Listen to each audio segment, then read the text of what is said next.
Hello everyone, तपस्या education में आप सभी का स्वागत है।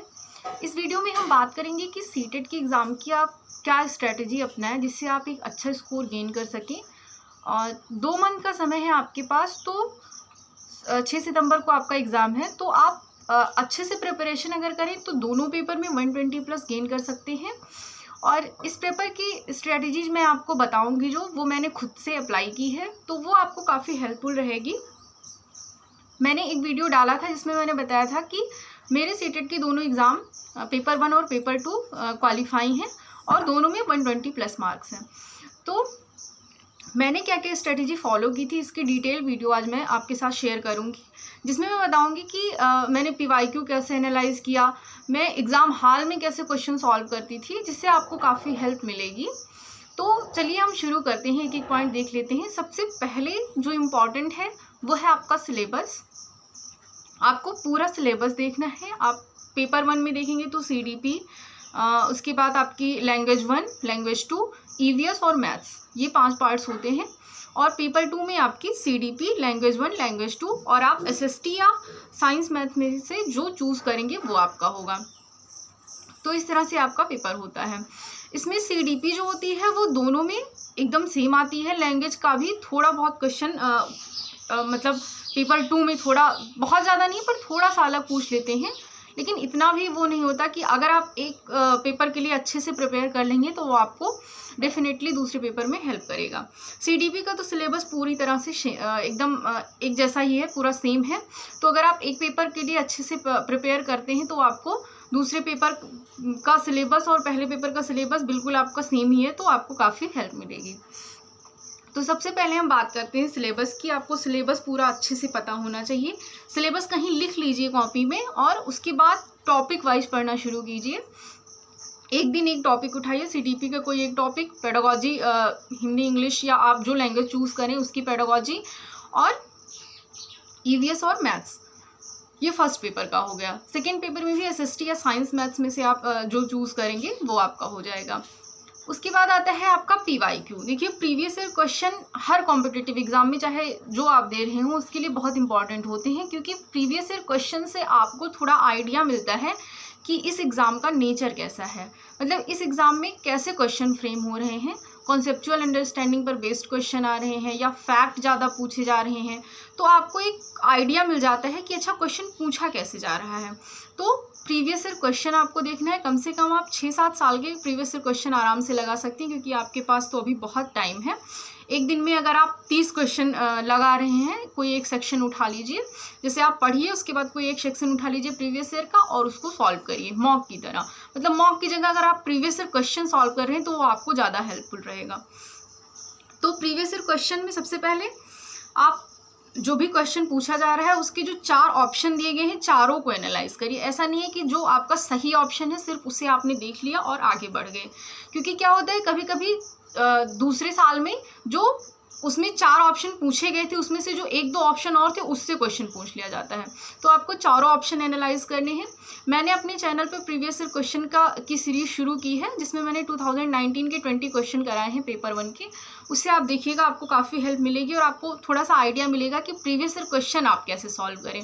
क्योंकि ऐसा नहीं है कि सिर्फ प्रीवियस ईयर क्वेश्चन का आप सही ऑप्शन पढ़ रहे हैं और आगे बढ़ जा रहे हैं तो उससे आपको उतनी ज़्यादा हेल्प नहीं मिलेगी। आपको चारों ऑप्शन अच्छे से एनालाइज करने हैं कि ये ऑप्शन सही क्यों है और इसमें ये ऑप्शन गलत क्यों है, तो आपको काफ़ी हेल्प मिलेगी फिर आगे की एग्ज़ाम में। कॉन्सेप्ट रिपीट होते हैं, फैक्ट भले ना रिपीट हो, कभी कभी फैक्ट भी रिपीट हो जाते हैं, क्योंकि देखिए थ्योरी का जो फैक्ट है वो तो चेंज हो नहीं जाएगा, लेकिन कॉन्सेप्ट तो श्योर हो। मतलब सारे पेपर में ये होता है कि कॉन्सेप्ट अलग नहीं आता है, तो कॉन्सेप्ट तो रिपीट होना ही है। तो ये आपका प्रीवियस ईयर हो गया। फिर हम आते हैं लैंग्वेज 1 और लैंग्वेज 2 में आपकी कॉम्प्रीहेंशन आता है। मेरा हिंदी और इंग्लिश था, लैंग्वेज 1 मेरी हिंदी थी और लैंग्वेज 2 इंग्लिश थी। तो कॉम्प्रीहेंशन के लिए आप क्या कर सकते हैं, प्रीवियस ईयर से आप कॉम्प्रीहेंशन को सॉल्व करिए। कॉम्प्रीहेंशन डेली एक पढ़ने की आदत डालिए, एक मतलब जो भी आपकी लैंग्वेज हो उससे एक डेली पढ़िए और उसके आंसर ढूंढिए उस पैसेज से।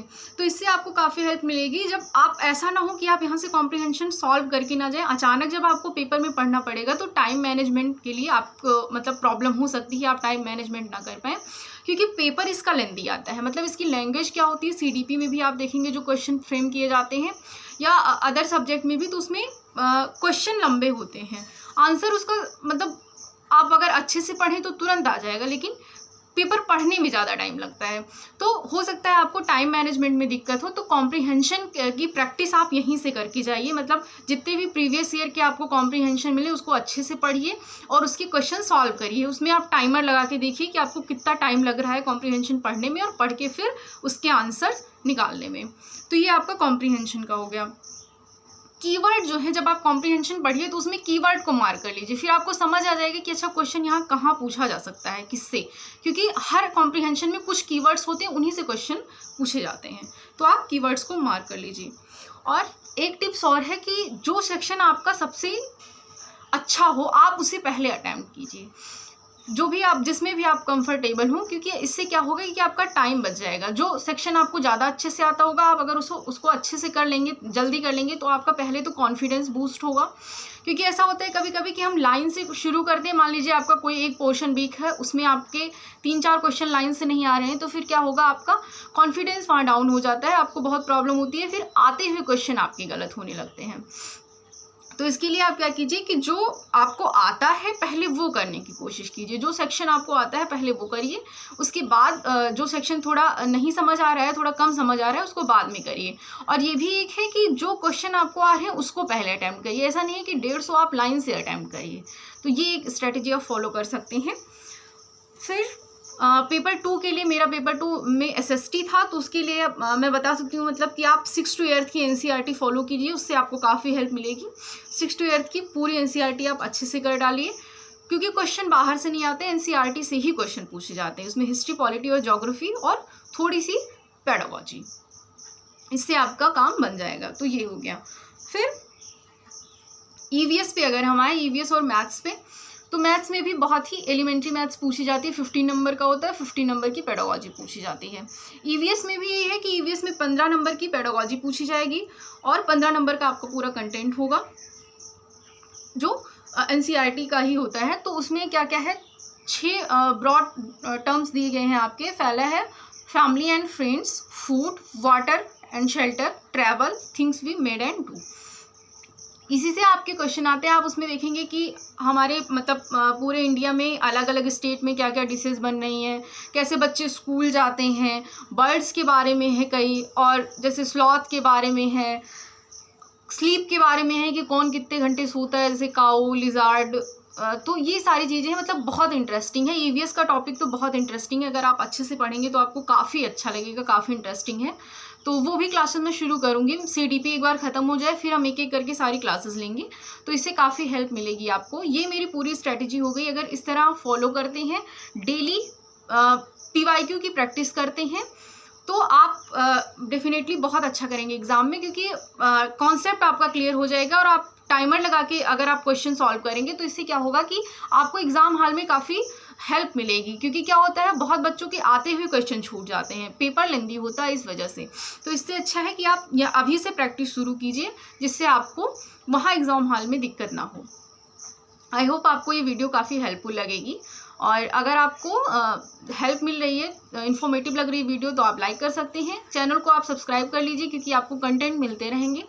और अपने कमेंट कीजिएगा, अपने सजेशंस जो भी होंगे, या और आप मतलब इस चैनल से और क्या क्या सब्जेक्ट चाहते हैं कि मतलब इसमें शुरू किया जाए, वो भी आप कमेंट कर सकते हैं। Thank you so much.